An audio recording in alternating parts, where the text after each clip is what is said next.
So sorry I look a little crazy right now. I've been outside, been on a really long walk, got a little exercising in, but I thought I would jump on here and read a couple more chapters for you for this next week. So we are on chapter 31 now. If you remember, Mueller caught the kids and kind of agreed to not say anything because he is ending up wanting to escape with his family also. So we're going to kind of see how that plays out. So this is chapter 31. Okay, here we go. Fritz and I went straight home afterward. Mueller's visit had left both of us with legs of jelly, and nothing he had promised was very comforting. As far as I was concerned, wherever we went now, his gun was still pointed our way. Another dreaded reality to add to my growing list of worries. As we walked home, Fritz pointed out the good news that Mueller would probably come with us for the escape. Otherwise, he would just have he could have just shot us there and earned himself a promotion for discovering the tunnel. I suppose that was how Fritz and my thinking had evolved. The fact that we hadn't been shot and left to die was the morbid way in which we cheered ourselves up. We passed by a bakery offering old bread for a single Ostmark. Fritz said we could spare that much and bought some for each of us, which we munched on as we walked. It was dry and wouldn't go very far in helping our hunger, but it was better than nothing.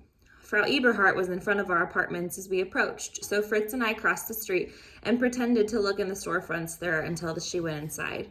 We'd go to any extreme to avoid her in the future. It was a long night afterward for me. As tired as I felt, too much had happened that day with Anna and what was surely the final cut of our friendship, the broken shovel. And then Officer Mueller. If we had been found by anyone else, Fritz and I might be dead right now. Maybe that was still our fate. If Mueller could figure out what we were doing, others could too, and it was only a matter of time. By morning, though, I felt better. We shared the last of what little food was in the apartment and then reminded each other that a new shovel was more important than a full belly. After buying the shovel, we made our way to the building. It looked just as it had the night before, but somehow different to me. Because now our secret wasn't ours, and any safety I had felt in working this quiet, unused road was gone. Fritz rubbed my head. Today will be better, Gerda. I'm sure of it. I frowned back at him. There's a pit in my stomach. Well, there's nothing in mine, so consider yourself lucky. I didn't like his joke, not at all. I'm serious, Fritz. Something bad is going to happen. It's only leftover worries from yesterday. Fritz stared at me a long moment, as if trying to convince himself of his own words. Now, let's get to work. Things went fine for a few hours. I was in the garden clearing more weeds and had already emptied out a lot of the dirt from the basement. But then I saw Fritz at the basement window hissing at me to come inside and to hurry. His eyes were so wide I could see the whites from here, the reason for the pit in my gut.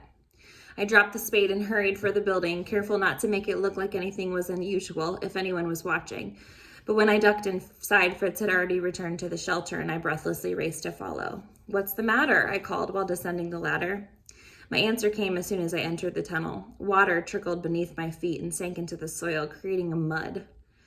The farther I walked, the more water there was. At the back of the tunnel, Fritz had exposed a pipe that was now spurting out pressurized water like a fireman's hose. The hole in it wasn't large, but it was enough to cause damage and was getting worse.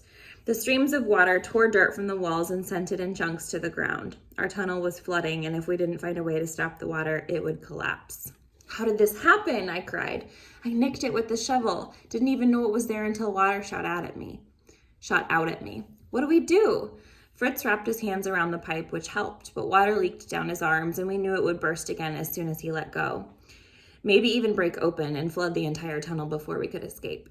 I have an idea, he said, but it'll take some time to get what we need. You have to stay here and hold the pipe. How long? I can't. However long it takes. Come on, Gerda, you can do this. So I stood on tiptoes and reached up and replaced my hands with his. The water pushed me with a force that I didn't expect, and it took effort to keep my grip on the pipe. Hurry, I told him, just hurry. He ran from the tunnel and left me in absolute darkness. The flashlight was somewhere at my feet, but already buried in mud and I couldn't let go to search for it. The water dripping down my hands was cold, and the wetter I became, the more I shivered. Fritz said it would take him some time. How long did that mean? An hour? 2 hours? Until evening? I couldn't hold on until evening. With water dripping from the pipe, I wasn't even sure the tunnel would be there that long. If it collapsed, it would take me with it. In the darkness, a chunk of dirt or maybe rock fell somewhere behind me. I instinctively ducked, protecting myself from whatever might fall next. It terrified me to wonder how much had just fallen and if more was about to come down. The only thing I knew for sure was that the mud at my feet was getting deeper. Occasionally, when my hold slipped, water would spurt at harsh angles, inevitably bringing down more chunks of dirt. At one point, it loosened a rock overhead. I heard something start to fall and backed away from the sound, but when it came down, it grazed my arm. From the sting, I was sure it gave me a cut, though I couldn't remove my hands from the pipe to look. It wasn't much longer before I was entirely soaked through. My wet clothes clung to my body, my feet were sinking in mud, and my hair was in my face and over my eyes. But I suppose it didn't matter because there was nothing I could see in here. I was shivering and my fingers and toes were numb, but I knew if I let go of the pipe, everything we had worked for was finished. So I held on, doing whatever I could to distract myself. I solved long division problems, recited poetry, and prayed for a stronger willpower, though it would be the last trait that my mother would want me to strengthen. When those didn't work, I sang songs in my head. Ironically, the ones I could think of were patriotic songs of the pioneers, but their rousing tunes didn't help for long. Time was crawling by, and I'd lost any sense of how long Fritz had been gone. Was it an hour? More? Would he come back? I was sure of that, unless he'd been arrested for some reason. Maybe Frau Eberhardt had caused us trouble again. She was obviously capable of it. Or what if the tunnel was already collapsing from the outside? Maybe that's why it was dark in here and why he hadn't come back. Maybe he couldn't. That terrified me, and I tried to shake the worst thoughts from my mind. All I knew was that Fritz had said to hold on, so I held to the pipe and to my senses and to my courage, bundling them together and knotting them within my heart. I closed my eyes and repeated the last words. Come on, Gerda, you can do this. Fritz did return, eventually, and I wasn't sure it was him at first, not until I heard his voice calling for me. Where's the flashlight? He asked. Somewhere below, it fell. Fritz dug for that first, and when the light finally returned to the tunnel, I was breathing easier. He was fine, and I would be after a while. But for now, I was exhausted, freezing, and numb. I'd held my hands up for so long that I doubted any blood was left in them. What happened to your arm? He asked. With the light on it, I saw the cut was much worse than I had expected.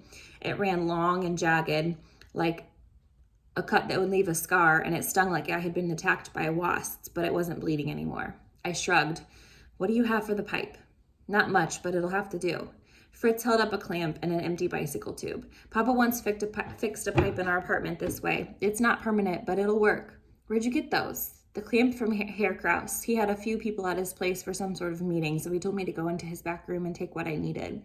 Didn't ask any questions. The bicycle tube came from Claudia. She has extras in the shop where she works, and I hope she wouldn't ask questions either. Claudia, your girlfriend? Ex-girlfriend, remember? Now move your hand. It's going to spurt water, but I've got to wrap the tube around the leak. I obeyed and caught a powerful spray of water to my face before Fritz got the tube over it. But he pulled it tight and began wrapping it around the pipe, and with every layer, the water sealed up. Hand me the clamp, he said. It's in my back pocket. I grabbed the clamp, and while he worked to get it pinched around the pipe, I said, What do you mean you hoped Claudia wouldn't ask questions? Did she? He paused for a moment and said, I went into her shop filthy and wet, and you and I are both thinner than we ought to be right now. So yeah, she had questions. What did you tell her? About the garden. I said I fell into a pond and that we needed the bicycle tube to prop up some plants. And did she believe you?